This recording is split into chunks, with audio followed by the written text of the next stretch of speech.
A 15-year-old boy is being charged today with the brutal murder of a 16-year-old girl whose body was found at a park on the city's west side. WGN's Angelica Sanchez reports from Chicago Police Headquarters with what we know so far about this investigation. As loved ones gathered on Sunday, the heartbreaking story of Abbriella Elliott, a 16-year-old girl from Hernando County, Florida, has sent shockwaves through the community and beyond. On the morning of March 27, 2025, Abbriella's young life was tragically cut short in what authorities described as a very violent stabbing incident. A beloved daughter, friend, and member of her community, Abbriella's sudden and brutal death has sparked grief, outrage, and a call for answers.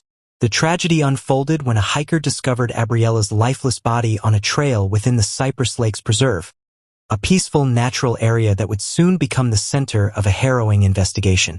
Responding to the grisly scene, law enforcement officials swiftly launched an inquiry that led to the arrest of a 16-year-old male suspect.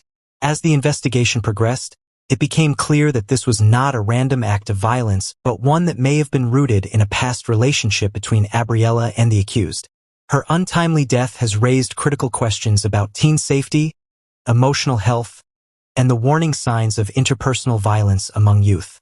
Abbriella Elliott was a vibrant and kind-hearted 16-year-old girl from Hernando County, Florida, known for her compassionate spirit and the warmth she extended to everyone around her. Abbriella left a lasting impact on those who knew her.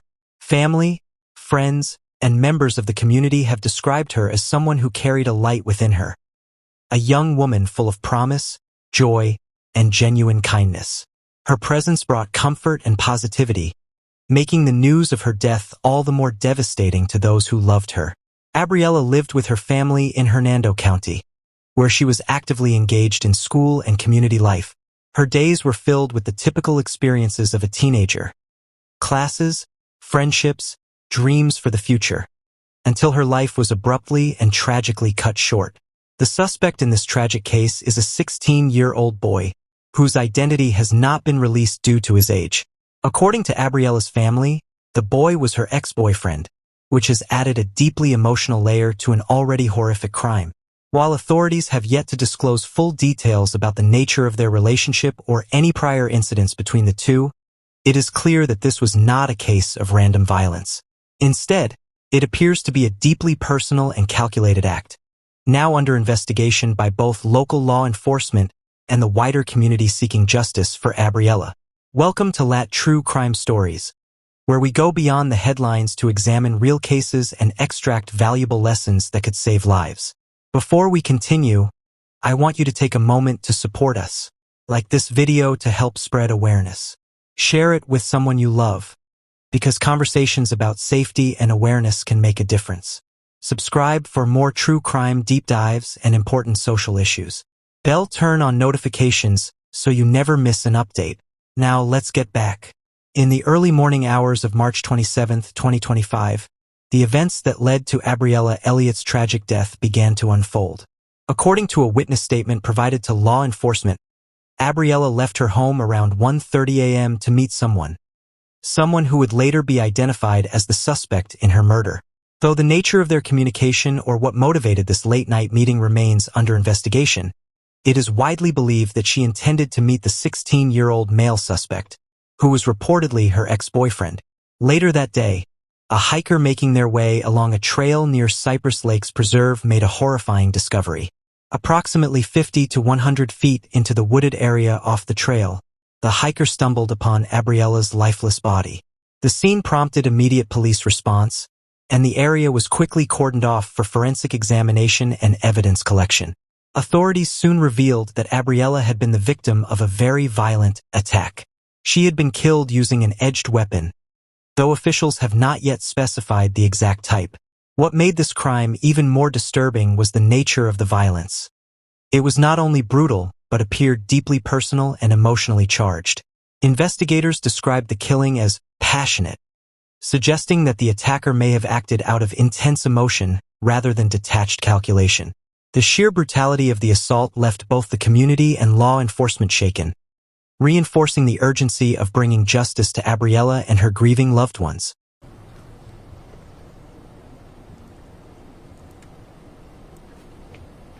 We're good? We're good? Okay, we're good to go. Good afternoon for our media partners. I'm Hernando County Sheriff Al Nienhuis. It is spelled Nienhuis and it's pronounced Nienhuis. As you probably know, we're here as a result of a death investigation, and to give you a little bit of background, what occurred is yesterday morning about 9:37, we received a call from an individual just up the trail here behind me, just a tiny bit, that he had found what he believed to be a young female deceased. Of course, first responders came to the area and within several minutes determined that this young lady was in fact deceased. Of course, that sets a whole litany of things into place, that things we have to go through, procedures and so forth, cordon off the crime scene and start doing a death investigation, which includes calling the medical examiner and so forth.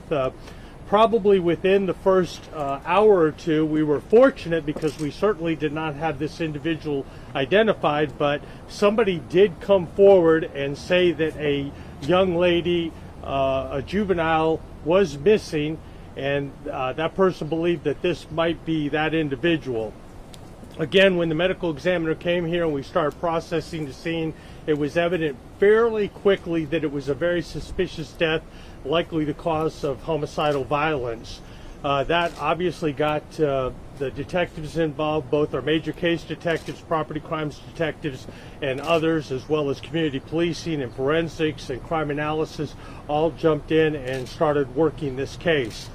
We quickly found out through one witness that this young lady apparently left her home in the middle of the night, and again, this is a juvenile, left her home at about 1:30 in the morning. So we were relatively confident almost immediately that there was, she went to go meet an individual who was likely the person who killed her. We started interviewing a couple people that we originally thought might have met with her, and that turned out to not be the case. These individuals we were able to determine over the course of yesterday afternoon and late into last night that they were not involved. As late as this morning, we were doing good old-fashioned police work, talking to a bunch of people, issuing a lot of search warrants as well as preservation orders on electronic media type and electronic social media accounts and so forth. And we happened to get fortunate that a lead was developed of a particular individual who may have had contact with her, and we'd already talked with this individual. And to give you some perspective, over about a 24-hour period or a little bit longer, we did close to 24 formal interviews, as well as talked to dozens of other people informally, knocking on doors and so forth. We probably had about a dozen different documents that we had to do, like, as I said, search warrants and preservation orders. So detectives worked very late into last night, as well as getting up very early this morning and continued working. One of the things that we did, one of those kind of informal interviews, led us to believe that a person might have been in the area who originally told us that he was not in the area, and of course that caused us to focus in on that particular individual. I'm happy to report that a few hours ago, about 2 or 3 hours ago, after interviewing this individual and talking with the state attorney's office, we were able to develop enough information where the state attorney was comfortable in charging a Mr. Cameron Cubel, C-U-B-E-L. He's a 16-year-old white male, and he was charged, or is in the process of being charged, with first-degree murder. Again, that's in consultation with our local state attorney's office. We get them involved almost immediately when we have some situation like this to make sure that they are comfortable with the case. The only history somewhat significant for this particular individual is a battery arrest last year. Other than that, I don't think there's a whole lot of history. Again, and we don't have a whole lot of information that we can release. I can tell you that likely the cause of death was from an edged weapon. Again, initial reports were we could tell pretty quickly that there was a lot of passion and a lot of violence involved in the particular death. So we were relatively confident it was not a random act, and as I said, because she did sneak out in the middle of the night to meet with some individuals, one or more individuals, we were confident that she likely knew her killer, and this individual and our victim do have known each other in the past. So this case, fortunately, because of the hard work of individuals in my major case section, as well as crime analysis, forensics, and a myriad of other people in the sheriff's office, we have this case solved in about 24 to 36 hours from when it was originally reported. I don't know if I can give you a whole lot of information other than the fact that this is solved. Obviously, if any of your listeners know of anything about this case, we are always willing to take more information to make a case stronger, or if there was anybody else involved in this. Right now we don't necessarily have any information that anybody else was involved, but we're certainly not eliminating that fact as a possibility, and we would certainly take any information anybody's willing to give us. So I think that's about all I can give you.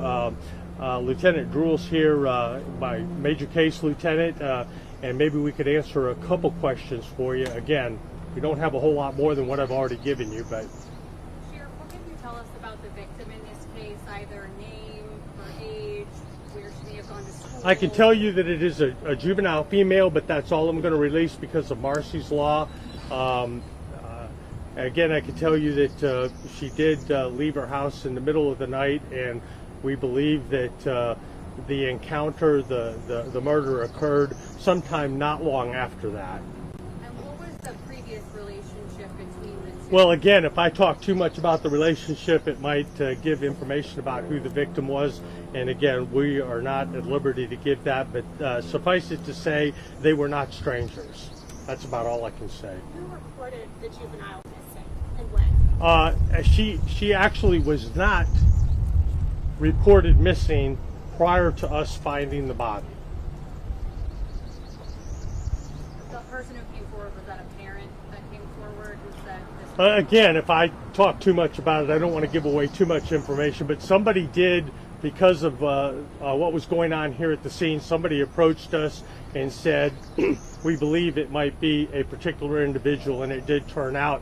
After several hours it took us to get the scene process, we were able to positively identify the victim as that individual, so that did turn out to be the case. But the first indication we had of who the identity of the victim was because of this individual who actually came here, saw the commotion, and gave us that information.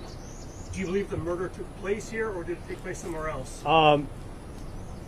We've discussed that a lot, and all the indication, everything indicates that it did. We're not totally ruling out something different, but all the indications are that it did occur a very short distance north of us here on the trail here at Cypress Lake Preserve Trailhead. And then your suspect, is he local to the area? What's his? Yeah, he actually lives in the area of US 41 and Croom. So it's in I think it's actually in the city limits of Brooksville, or very close there too. So it's, for reference, it's going to be west of here several miles. Can you just talk about the impact that it has on your investigators when you have a juvenile that's so young, goes out in the middle of the night? I mean, this is a hard case to work, but we had a very similar case in St. Petersburg. I don't know if you're familiar with it. Last month, with another teen ran out in the middle of the night, met a man, and was killed. So I don't know if you have a message or something that your investigators would like to add. Well, I think we have a couple messages. Number one, there is no murder that is easy to work. When it involves a young person, I will tell you that it tugs at the heartstrings of everybody involved, whether they have children or not. But if they have children, obviously it's even more heart-wrenching. Young people, and as we like to say, high-risk lifestyles, and going out in the middle of the night as a young teenager is certainly high risk, and it certainly does not. We certainly are not blaming the victim. She did not deserve what she got, but from a crime prevention standpoint, it's important to be when you're a teenager. Even as an adult, it's important to be in bed, during the middle of the night, because your chances of being a victim of a crime go down substantially if you're in your own home. But that being said, we also understand that young people don't always make the great decisions, and they certainly don't deserve to be murder victims. So is he being charged as an adult then? As of at the moment, he's being charged as a juvenile, but in talking with the state attorney, I don't want to put words in their mouth, but in these types of cases, it's very likely he will be charged as an adult if they haven't already done that. I think that's a process they have to go through to adjudicate him as an adult or charge him as an adult, but that's likely going to occur. But that ultimately is going to be up to the state attorney when they get the whole package together. Your investigators for the first-degree murder charge, they believe it was premeditated? Again, talking with the state attorney's office, they believe they have sufficient probable cause to believe that this is the charge of first-degree murder is appropriate in this particular case. I will tell you, and that brings up a very good point, despite all the work that's been done on this case in the last day and a half, there is still a monumental amount of work that still has to be done to shore up all the things that we believe today are facts, to verify those and give the prosecutor whatever he or she needs to make sure they can make a good case. So it is not over. The detectives don't get to go home now and put their feet up on the desk. There's going to be a lot of work over the next several weeks and even months to prepare this for prosecution. So. Sheriff, you also mentioned that the likely cause of death of the victim was from an edged weapon. What sort of details can you share as far as what led to that conclusion? Well, again, it was because of the wounds, and the medical examiner doing the autopsy's already been completed, and that is the official cause of death. It was an altercation with an edged weapon. I will tell you that it was nothing short of very violent. I will tell you that. And the spelling of his last name again, Buell? It is Cubel, and his first name is Cameron, and his date of birth is 8/18/2008. Cubel. What's that? Cubel? Cubel, yes, sir. And again, for those of you who may not have got it, this is his photograph. So. Can you pronounce his last name once more? His last name? Cubel. Cubel, I guess. Did he go to high school nearby? I'm sorry? Did he go to high school nearby? We were just discussing that. I don't know. I know the investigators know the answer to that, but I'm not 100% sure. That is one thing we were talking about literally 5 minutes ago. He may have gone to Hernando High. I'm not sure if he still does or not. So. You mentioned he was found not far from here. There's a map right over your shoulder. Yeah. Can you kind of point like where we are versus... I got to make sure I understand exactly where we are. I think we are here, but literally, it is within. There's a trail here, and it's probably within less than 100 yards, maybe even 50 yards. Yes. Yeah. So we're talking a very short distance up the trail behind me. Very short distance. Sheriff, I know you don't want to speak too much to their relationship, but have you been able to determine a motive? I really don't want to go into that just yet. All right. I know, again, we're still working through a lot of those unanswered questions, and hopefully we'll get answers to as many of those as we possibly can. So, social media was a big factor in this case. I'm sorry? Social media was a big factor in this case? No, I would say that the break came from good old-fashioned police work. Okay. Good old-fashioned police work. A whole lot of work combined with a tiny bit of luck, because identifying the individual, I think the individual just happened to be going by. I don't think that they saw it on social media. I think they were in the area, and as far as the break, which originally led us to this individual, although we did know of him and actually talked with him, but the break we got was from just talking to people and getting some information that led us to believe that he was much more involved than he told us during our initial very short and informal interview with him. So, all right. All right. Thank you all very much for coming. If you have any questions or concerns, I think the public information team will get you a photograph of the individual and some more information. If anything comes available, you are welcome to call them if you have any additional follow-up questions. Again, thank you all for coming out. We appreciate the partnership. Thank you. Vigils were held in her memory, and social media platforms filled with tributes, heartfelt messages, and calls for justice. The family, struggling to process the enormity of their loss, expressed both sorrow and disbelief. They remembered Abbriella not only for her compassionate spirit, but also for the promise she held as a young person with a bright future ahead of her. The tragedy united the community in mourning, and in a collective desire to ensure that her memory would not be forgotten and that justice would be pursued with unwavering resolve.